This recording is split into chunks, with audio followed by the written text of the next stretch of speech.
Traders, मैं तरुण प्रताप सिंह आपका स्वागत करता हूं अपने YouTube channel ABCD of stocks पर। अभी तक हम लोगों ने ट्रेडिंग के टाइप्स जान लिए, कितनी तरह की ट्रेडिंग होती है, किस तरीके से हम लोगों को ट्रेड करना है, किस तरह से हम लोगों को कैपिटल सेव करनी है अपनी। तो ये क्या हम लोगों ने पिछली वीडियोज़ में देख चुके हैं। आइए अब हम लोग बात करते हैं अपने main topic option trading. What is option trading, जो कि हमारा एक मोन मोटिव है। तो आइए चलते हैं अपने टॉपिक की तरफ। ऑप्शन ट्रेडिंग एक्चुअल में होती क्या है और इसके अंदर कुछ टर्म्स हैं जो हम लोग यूज़ करते हैं। पहली बात तो ऑप्शन ट्रेडिंग हम लोग इस तरीके से समझेंगे कि निफ्टी 50 क्या है। निफ्टी 50 50 कंपनियों का कॉम्बिनेशन है जो कि एक एवरेज प्राइस से चलता है। लेट कीजिए कि 50 कंपनियों का एवरेज आ रहा है। अभी हाल फिलहाल की बात करूँ तो मैं 17,000 कुछ पे चल रही है निफ्टी 50। तो ये क्या है, 50 कंपनियां जो निफ्टी 50 के अंदर आती हैं उनका एक एवरेज है, उनका एक एवरेज प्राइस है जो मूव करता है अकॉर्डिंग टू कंपनी शेयर्स। तो इसके अंदर कुछ टर्म्स आते हैं जैसे कि स्ट्राइक प्राइस हो गया आपका, ऑप्शंस की एक्सपायरी हो गई, कॉल क्या होता है, पुट क्या होता है, कॉल राइटिंग क्या होती है, पुट राइटिंग क्या होती है, कॉल सेलिंग क्या होती है और पुट सेलिंग क्या होती है। तो आइए इनके बारे में थोड़ा ब्रीफ में जानते हैं। तो सबसे पहले आप ऑप्शंस को समझेंगे हम लोग। ऑप्शंस क्या होते हैं, ऑप्शन ट्रेडिंग क्या होती है, फ्यूचर एंड ऑप्शंस जैसे बोलते हैं हम लोग। क्या है कि इसमें सबसे पहले तो मार्केट को प्रेडिक्ट करते हैं। मार्केट प्रेडिक्शन क्या होता है कि लेट कीजिए कि आज मार्केट 17,000 चल रही है, आज मार्केट 17,000 पर है। तो मैंने एक प्रेडिक्शन दी फ्यूचर में कि आज है आपकी 22, आज आपकी 22 मार्च है। तो मैं प्रेडिक्ट कर रहा हूँ कि नहीं, ये जो मार्केट जाएगी आपकी 17,500 तक जाएगी। कितनी जाएगी? 17,500 तक जाएगी। और मैंने ये प्रेडिक्ट किया है कि ये 24 तारीख तक आपकी 17,500 तक जाएगी मार्केट। तो ये क्या है, मेरी एक प्रेडिक्शंस है। तो ऑप्शंस के अंदर जो ट्रेड होती है वो इसके डेरिवेटिव्स में होती है। 17,500 क्या है, इसका एक डेरिवेटिव है। आप बोलोगे सर डेरिवेटिव्स क्या होते हैं। अब लेट कीजिए कि आपने एक अजप्शन किया है कि 17,500 पे मार्केट जाएगी। तो ये क्या है, आपका एक अजप्शन है और इसी को क्या बोलेंगे, निफ्टी 50 का डेरिवेटिव। ये क्या है, एक निफ्टी 50 का डेरिवेटिव है। डेरिवेटिव इन द सेंस ये है कि अगर आप चाहते हो कि मार्केट ऊपर जा रही है, 17,100 का हो गया, 17,050 का हो गया, 17,150 का हो गया, 17,200 का हो गया, तो ये क्या है, निफ्टी 50 के डेरिवेटिव्स हैं जिन पे हम लोग ट्रेड कर रहे होते हैं। तो इसके बाद चलते हैं हम लोग अपने स्ट्राइक प्राइस पे। स्ट्राइक प्राइस में आपको एक चार्ट के थ्रू समझाऊंगा, ठीक है ना। तो अभी इसके पहले हम लोग समझ लेते हैं ऑप्शंस एक्सपायरी। एक्सपायरी क्या होती है एक्चुअल में, जो क्या होता है निफ्टी 50 के जो डेरिवेटिव होते हैं, लेट कीजिए कि 17,500, ये क्या है आपका वीकली चलता है।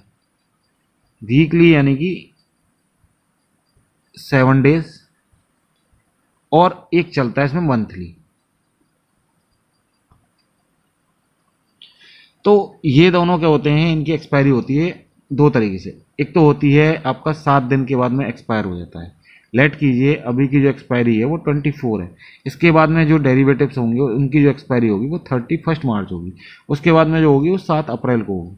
और एक होता है आपका मंथली, जिसकी क्या है कि जैसे मार्च का है, मार्च का एक 31 मार्च को आपका जो एक डेरिवेटिव्स हैं वो एक्सपायर हो जाएंगे। इसके बाद में अप्रैल में आएंगे, वो 30 अप्रैल को एक्सपायर होंगे। तो यानी कि इनकी एक फिक्स अवधि होती है, इसे अवधि बोल सकते हो आप। ये इनकी क्या है, एक फिक्स एक्सपायरी होती है जिसके बाद में क्या है कि इन डेरिवेटिव की वैल्यू 0 हो जाती है। चाहे कितने पे भी वो अभी ट्रेड कर रहा हो, उसकी वैल्यू 0 हो जाएगी एक्सपायरी वाले दिन। जैसे कि 24 की बात कर रहा हूँ मैं, इस दिन इसके जितने भी डेरिवेटिव्स होंगे उनकी वैल्यू क्या हो जाएगी, 0 हो जाएगी। तो इस में क्या है कि अगर मैं ऑप्शंस की बात कर रहा हूँ तो इसमें क्या है कि प्रीमियम भी डिके होता है। प्रीमियम डिके कैसे होता है, वो उसके लिए हम लोग एक अलग सी वीडियो बनाएंगे, या फिर मैं पढ़ने के लिए कुछ चीज़ें आपको PDF में दे। आइए आज हम लोग जानेंगे कि पुट क्या होता है और कॉल क्या होता है, और जानेंगे मनीनेस के बारे में। मनीनेस होती क्या है, इसके बारे में जानना हमें क्यों ज़रूरी है, और इसका आगे हम लोग किस तरीके से उपयोग कर सकते हैं। कि एटीएम क्या होता है, आईटीएम क्या होता है और ओटीएम क्या होता है। लास्ट वाली वीडियो में हम लोगों ने देखा था कि एक्सपायरी क्या होती है और स्ट्राइक प्राइस क्या होते हैं। तो आइए चलते हैं अपने अगले वीडियो की तरफ। अब आइए जानते हैं कॉल क्या होती है। What is call? कॉल का मतलब है कि लेट कीजिए कि मार्केट 17,000 थी और मैंने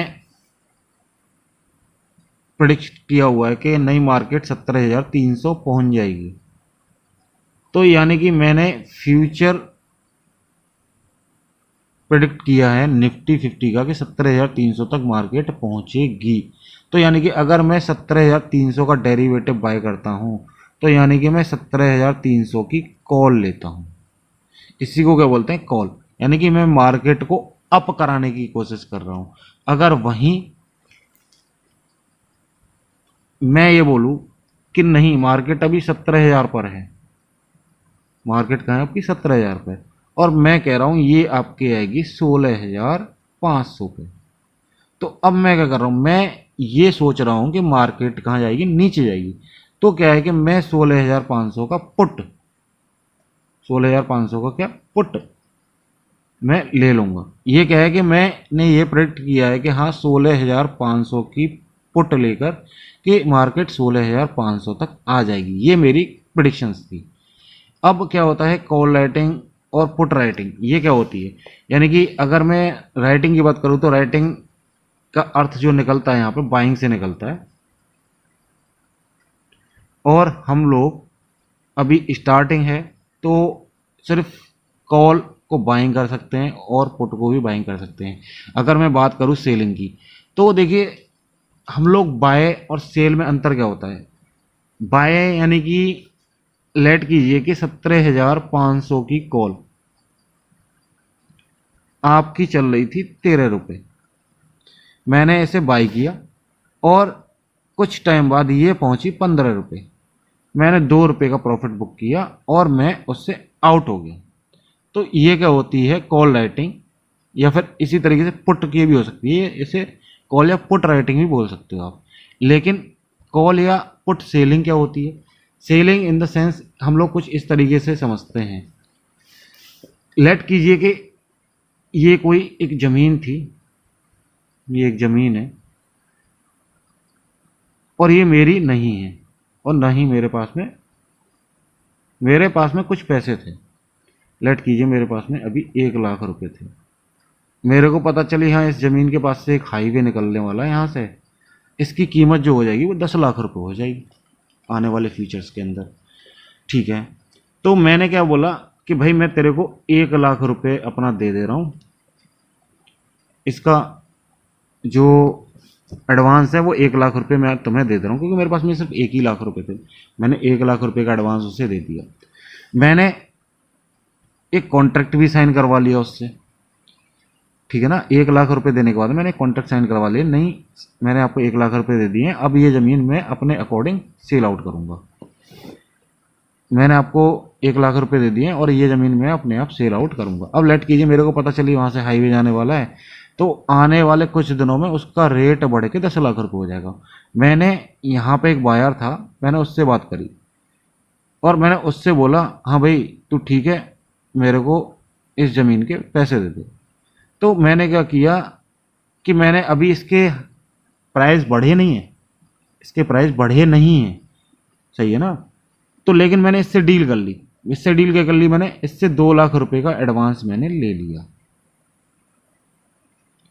मैंने इससे 2,00,000 रुपये का एडवांस ले लिया। अब लेट कीजिए कि ये ज़मीन के प्राइस आपके 10,00,000 रुपये हो जाते हैं और इस बंदे से जो मेरी ज़मीन की बात थी वो 8,00,000 रुपये की थी, तो इसे मैंने 1,00,000 रुपये अपना दे दिया, इससे मैंने अपने 2,00,000 रुपये ले लिए। तो अभी मेरे पास में 1 प्लस 1 कितने हो गए? 2। थोड़ा साफ साफ देख ले रहे हैं, क्योंकि मैंने उससे 1,00,000 रुपये दे दिए थे, ठीक है ना, और उससे मैंने कितने लिए? 2,00,000 रुपये। तो 1,00,000 रुपये उसे दे दिए थे, 1,00,000 रुपये मेरे पास में आ गए। तो अभी क्या है, मेरे को 1,00,000 रुपये का बेनिफिट हो गया। जबकि मैंने यहाँ पे क्या किया, मैंने उस ज़मीन को पहले ही बेच दिया, खरीदने से पहले ही बेच दिया। और पूरा पेमेंट कब किया मैंने? पूरा पेमेंट कब किया मैंने, जब मैंने उस दूसरे बंदे को वो सेल आउट कर ली थी। तो यही क्या होती है, ऑप्शन सेलिंग होती है। ऑप्शन सेलिंग में क्या है कि लेट कीजिए कि किसी शेयर का प्राइस चल रहा था 75 रुपीज़, 75 रुपीज़। मेरे को उम्मीद थी कि इसका प्राइस घटकर 30 रुपये रह जाएगा कुछ टाइम बाद।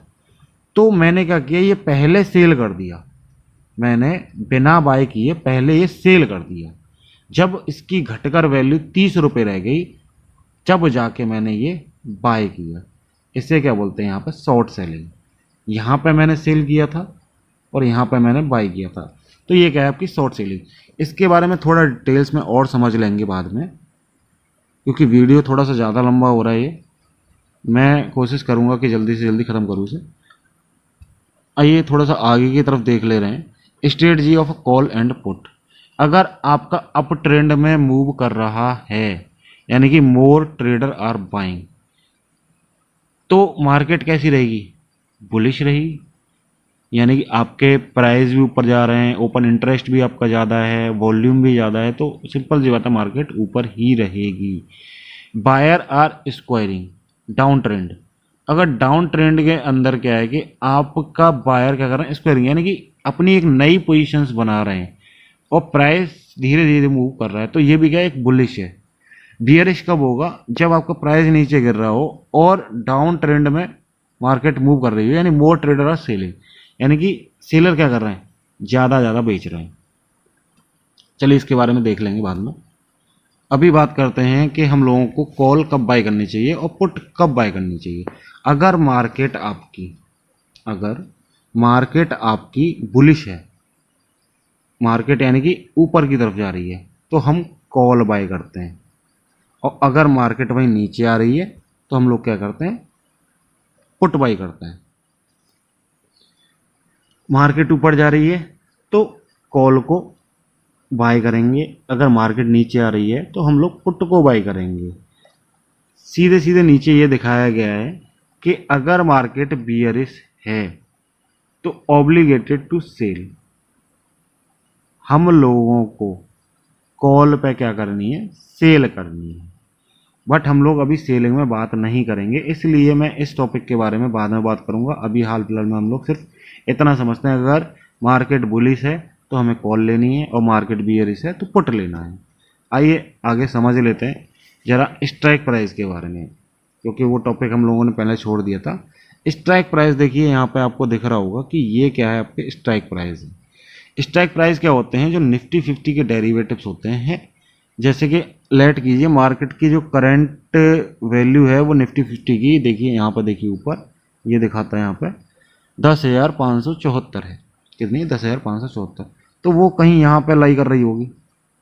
तो इसके नज़दीक वाले जितने भी होते हैं, इसके नज़दीक वाले क्या, अगर मैं 10,550 की बात करूँ, 10,600 की बात करूँ, तो इसके बीच में मार्केट लाई कर रही है 10,574 पर। तो इसे क्या बोलते हैं हम लोग, एटीएम। एटीएम क्या होता है, at a time money, at a time money, ये क्या है आपका एटीएम। अगर मैं बात करूं आईटीएम की, आईटीएम क्या है कि अगर मैं लेट कर रहा हूं कि मेरी मार्केट चल रही है 10,550 और 10,550 के नीचे भी जितने भी 10,000 तक के आपके स्ट्राइक प्राइस हैं, ये वाले मैं बता देता हूं कौन से वाले, आपके ये वाले, ये आपके आते हैं आईटीएम, इन द मनी में। किस में आते हैं आपके, इन द मनी। और इन द मनी में जो डेरिवेटिव का प्राइस है वो काफ़ी ज़्यादा होता है, इसलिए हम लोग इन द मनी में ट्रेड नहीं करते। हम लोग एटीएम पे ज़्यादा ट्रेड करते हैं, ओटीएम पे भी करते हैं लेकिन बहुत कम, क्योंकि वहाँ पे चांसेस मतलब मूवमेंट जो होता है प्राइस का वो बहुत कम होता है। तो इसकी वजह से हम लोग क्या करते हैं कि ओटीएम पे ट्रेड कम करते हैं। तो ओटीएम होता क्या है, ओटीएम क्या है कि फॉर प्राइस यानी कि जैसे 10,574 से जैसे ऊपर जाओगे आप, कॉल के लिए बात करूंगा मैं, जैसे मैं 11,250 की बात करूं, 11,250, तो अगर मैं इसकी कॉल लूंगा, यानी कि मैं ये कहना चाह रहा हूँ कि 10,574 का जो मार्केट है वो यहाँ से यहाँ तक आ जाएगा। तो ये क्या है, बहुत बड़ी प्रोडिक्शंस हो गई, यानी कि मैंने 600 पॉइंट की प्रोडिक्शंस कर रखी है। तो ये क्या आपका OTM है, यानी कि आउट द मनी, ये आपका आउट द मनी आता है। ये क्या है आपका OTM, ATM और ITM। अगर ये समझ में आपके में आ गए हों, मे बी शायद, मेरे को लगता है आपकी समझ में आ ही गए होंगे, क्योंकि इसमें कोई ज़्यादा बड़ा ही रॉकेट साइंस नहीं है। मैं सीधे से बताऊं आपको कि निफ्टी 10,574 चल रही है। अगर मैं कॉल के लिए बात कर रहा हूँ तो कॉल के लिए 10,574 से जितने नीचे के प्राइजेस हैं वो आपके ITM के अंदर आएंगे, और अगर 10,500 का प्राइस है वो ATM में आता है, और 10,600 के ऊपर के जितने प्राइजेस हैं वो आपके OTM के अंदर आते हैं। तो बस ये इतना सा कॉन्सेप्ट है, ठीक है ना। तो इसके बाद में हम लोग अपने नेक्स्ट टॉपिक की बात करेंगे, वो नेक्स्ट वीडियो में देखेंगे। Thanks for watching, like share and subscribe our video if you like.